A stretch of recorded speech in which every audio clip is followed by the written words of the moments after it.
Notes: two different types of PCIe adapter can be installed in the 4U PCIe riser assembly. One type of the PCIe adapter comes with the power cable and takes two slots in the 4U PCIe riser assembly. The other has no power cable and takes only one slot. All types of the PCIe adapter are removed and installed in a similar manner. To remove a PCIe adapter from a 4U PCIe riser assembly, remove the top cover. Remove the 4U PCIe riser assembly.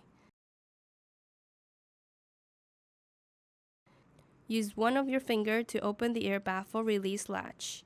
Then, lift the 4U PCIe riser air baffle away from the retention clips. Rotate the retention latch on the 4U PCIe riser assembly to the open position. Note: if a power cable is connected to the PCIe adapter, remove it. Pull the PCIe adapter out of the 4U PCIe riser assembly.